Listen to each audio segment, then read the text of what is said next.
अस्सलाम वालेकुम। आज हमारा टॉपिक है drug use in the treatment of angina pectoris.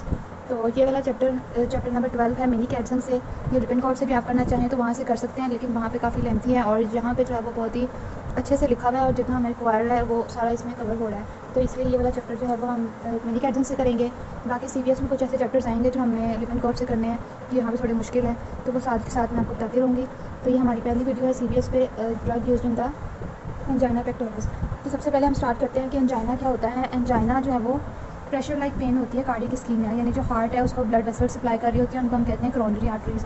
और अगर उसके अंदर कोई ऑब्स्ट्रक्शन या कोई भी ऐसी चीज़ हो जाए जिसकी वजह से वो हार्ट को ब्लड ना दे पाएँ, तो हार्ट का जो है वो इस्कीमिया शुरू हो जाता है, तो उसको हम कहते हैं एंजाइना। जो ये आगे इसकी 3 टाइप्स होती हैं, उसको हम देखते हैं, फिर हम ड्रग्स देखेंगे बारी बारी। और सबसे पहले जो एंजाइना है, ठीक है, और मैंने आपको बताया कि स्ट्रेंगलिंग पेन होती है, यानी कि बहुत शदीद किस्म की पेन होती है जब हार्ट को कोरोनरी सप्लाई जो है वो इनसफिशेंट होती है। तो अब आगे इसकी आती हैं 3 टाइप्स, ठीक है।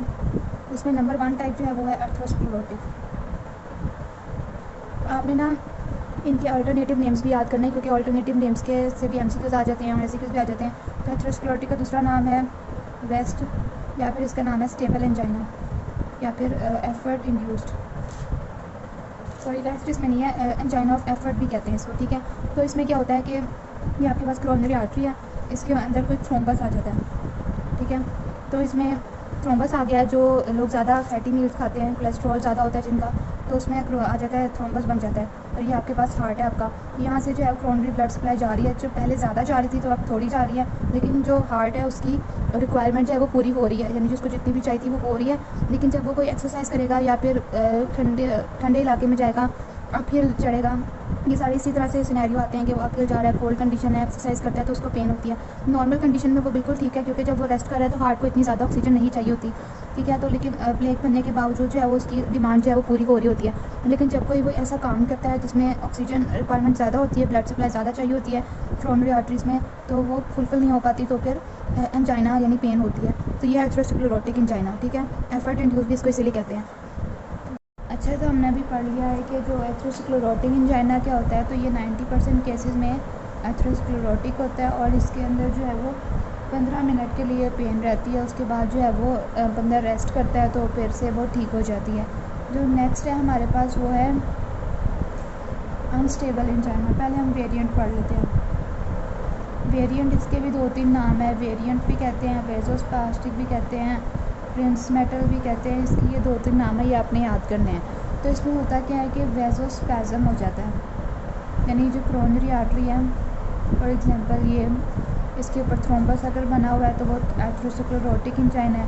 और अगर जो वेजोस्पैज़म हो जाए तो usually at the site of thrombus formation होता है, तो वो इस तरह से वेजोस्पैज़म हो जाता है। ये हमारे पास है वेरिएंट या वेजोस्पाज़मिक एंजाइना, ठीक है। इसमें जो इम्पोर्टेंट बात यह है कि जो बीटा ब्लॉकर्स, आगे हमने सारी ड्रग्स पढ़नी है जो यूज़ होती हैं in the treatment of angina. तो जो बीटा ब्लॉकर्स हैं